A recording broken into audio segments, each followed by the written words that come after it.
அடுத்த முக்கியமான கேள்வி. இப்போ இதுக்கு நீங்கள் ஸ்ட்ரைட்டாக பதில் சொல்லணும். ஓகே, சத்யா வெர்சஸ் தளபதி டீகோட். ஏன்னா உங்களுடைய மோஸ்ட் இன்ஸ்பைரிங் மூவி சத்யா, இந்த பக்கம் ரஜினிகாந்த் அப்படின்னா நீங்கள் தளபதி அப்படின்னு சொல்லி தான். ஸோ இப்போ சத்யாவோட இன்ஸ்பிரேஷன்லேருந்து தான் கமல் சாரோட இது. உங்களுக்கு வந்து தளபதி மாதிரியான ஒரு படம் பண்ணணும் அப்படிங்கிறது தான். அதை மீட் அவுட் பண்ணியிருக்கோமா இதில்? சத்யா பெரிய கேரக்டராக, தளபதி பெரிய படம் நினைக்கிறீங்க? நீங்கள் இன்னும் 10 பேட்டியில் கேட்டிங்கனாலும் நான் அதுக்கு பதில் சொல்ல மாட்டேன். அந்த வம்புக்குள்ள நான் போய் கேட்க மாட்டேன். இதுதான் என்னோட புரிதலில் நான் சொல்கிறேன்.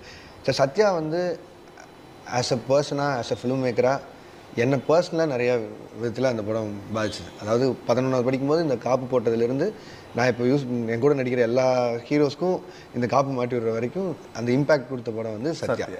தளபதின்ற படம் வந்து ஆஸ் அ ஃபிலிமாக இவ்வளோ ராவாக, இவ்வளோ ப்ரூட்டலாக அன்றைக்கி வந்து ரஜினி சாரை வச்சு, மம்முட்டி சாரை வச்சு ஒரு ஃப்ரெண்ட்ஷிப்பை பேஸ் பண்ணி இப்படி ஒரு படம் எடுத்துட முடியுமாங்கிறது தான் இதாக இருந்தது.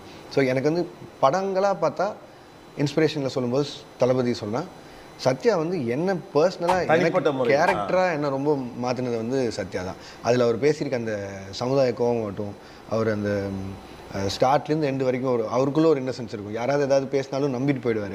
அவர் அந்த ஃப்ரெண்ட்ஸுக்கு கொடுக்குற இம்பார்ட்டன்ஸ் இருக்கட்டும், அதெல்லாம் சிலது நான் என்னோட பர்சனல் லைஃபோட பயங்கரமாக கனெக்ட் ஆகிடும். So personal connect. Yes. So இது வந்து ஒரு சினிமா தெரிந்த ஒருவர் அந்த படத்தோட கிராஃப்டை ரசிச்ச. ஒரு எனக்கும் தளபதிக்கும் அந்த படத்துக்கும் பர்சனல் கனெக்ட் எதுவுமே கிடையாது. எனக்கு அந்த கேரக்டராக ரஜினி சார் நிறையா பார்க்க பிடிக்கும். பட் சத்யாவில் பர்சனலி அந்த இருந்த வீடுலேருந்து, அந்த கார்னர் கேரம் போர்டு விளையாடுறதுலேருந்து, அந்த நைட் அவுட்டிங்கில் பசங்களோட உட்காந்து கேரம் போர்டு விளையாடுறது, அந்த இன்டர்வியூஸ்க்கு போகும்போது அந்த வேலையில்லா அந்த ஒரு சொசைட்டி ஒன்று ஃபார்ம் பண்ணியிருப்பாங்க. அதில் வலி கஷ்டம், ஒரு வருஷம் வேலையே இல்லாமல் நாங்களும் எல்லா பக்கமும் இந்த இன்டர்வியூ மார்க் பண்ணி காலையில் எழுந்துச்சு போகிறது, இந்த விஷயம் இருக்குல்ல, அந்த பர்சனல் கனெக்ட் வந்து அதில் ஜாஸ்தி இருந்தது. ஓகே, ரொம்ப இயல்பாக